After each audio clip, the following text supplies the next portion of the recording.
Welcome everybody to Berringer Key, and this has been a long time since I did a last layout update, and as you can see down this end, not a huge amount has changed, but I will go through it all.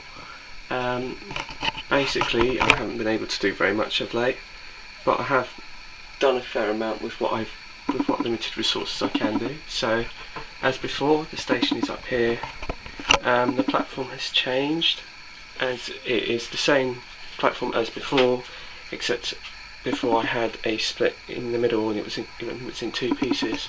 So now, just to make it all level and present and correct, it's all just one long length which has been shaped and cut into this island platform which runs all the way down here.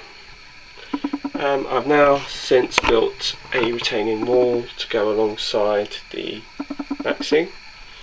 Obviously it's all in early stages, and then we have another island platform which has also recently been put together, which also has a run round loop.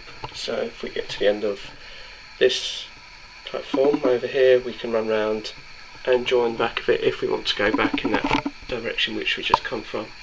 Also, I've just built this bridge, again all out of MDF and what pieces I had, so I was just testing it, and also I've been using this ratio bits and pieces that you can glue together, which will form the sort of upper bit of the bridge, so you can sort of see how that sort of works out. And as we come down to this end of the layout, we have a point here which will run round, but this will be used as a siding, because when the DMUs come along in this direction, it will eventually go all the way around the layout, come back and finish at this end of the island platform, and then it can be stored either back on this short side in here where my 47 is, my Helgen 47. Also started working on some cuttings and things like that, so there's some polystyrene here which is kindly donated from my sister from her Mac, so I've been using that. I've been trying out just newspapers to try and keep the costs down, but I think it might end up being might be with mud rock, because I think that will give a better finish. Also, I've put this back scene up here just to cut off the scenic area. This section is just a temporary bit. I'm not quite sure how that's going to join and how that's going to work as yet, so we'll find that out later on as I work my way through it. And then the sidings, which again I've done a lot of work on recently, where some of the locos are here, and where you can see my little 33. I've also got a petroleum 47 and a 4-set parked up in here. There will be, because I want to make completely the most of it, because as you can probably see, it's not the widest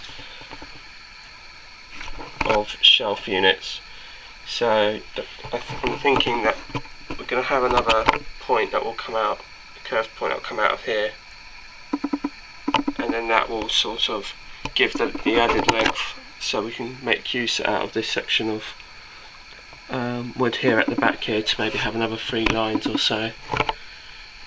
I've got these pieces here which are to be used, but I'm not sure whether they'll be used on this layout or whether I'll make a little mini layout so I can take to the club with me. So I'm not sure what's going to happen with those bits, but they are here. And whether or not they get fitted in, I'm not sure. As we come down to this end of the layout,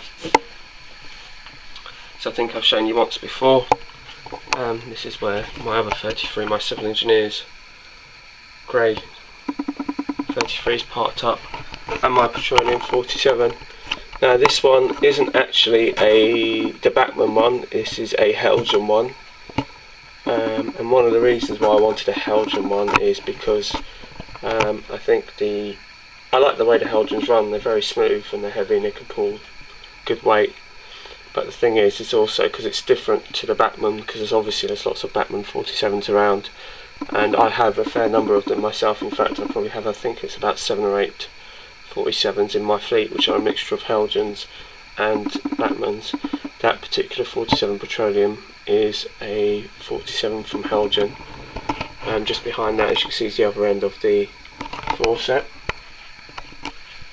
And like I said, if we sort of carry on walking down towards this end, my other 47 here is another Helgen 47 BR large logo, and again, it's very smooth when it runs.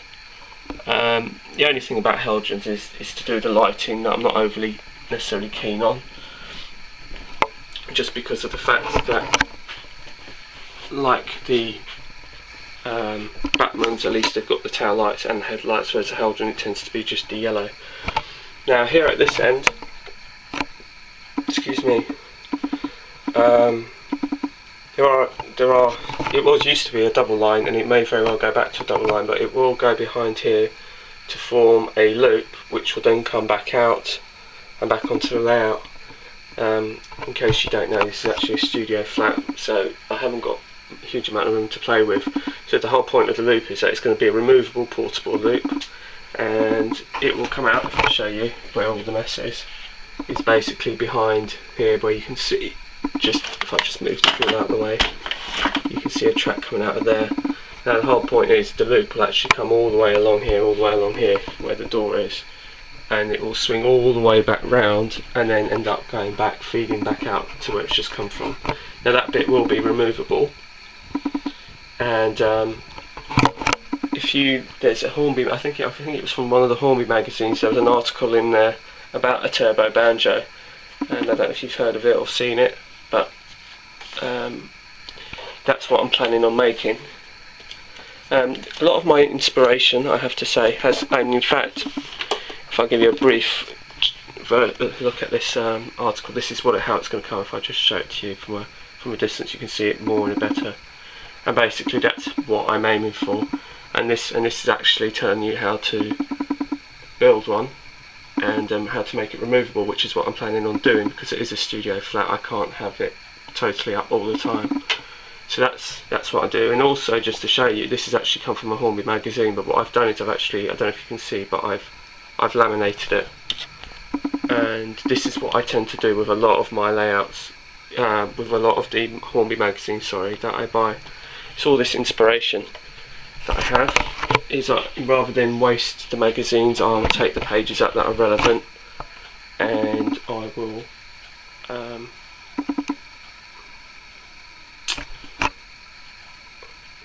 basically laminate it.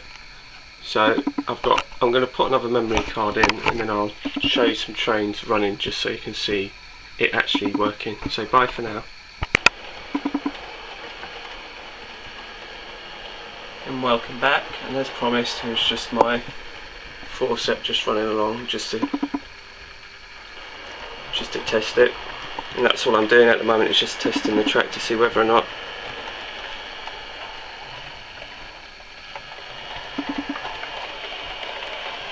I'm sort of satisfied with the layout and the track.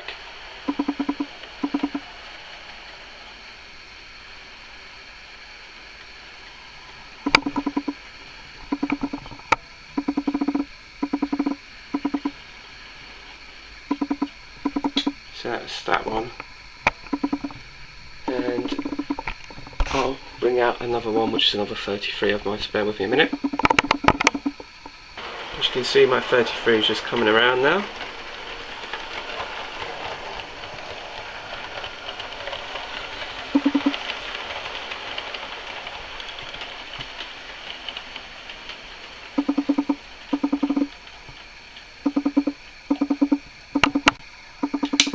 Now if I just film the 47,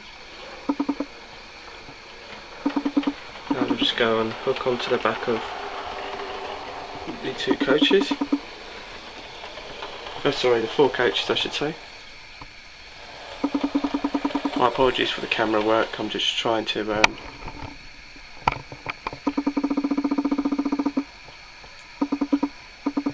drive and operate a train at the same time, which is, I'm sure you can imagine, is not the easiest thing to do. Now let's just see if we're hooked on, which we are, so we'll be able to pull out shortly.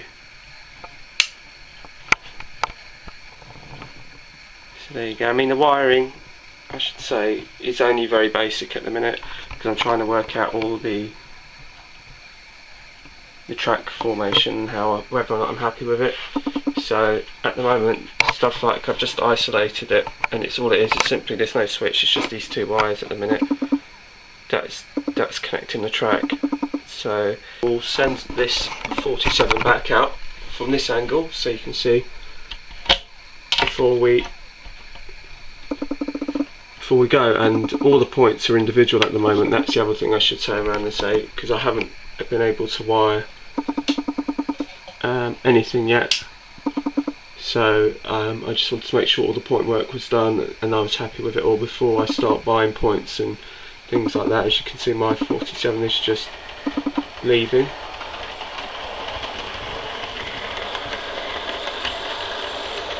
And away she goes.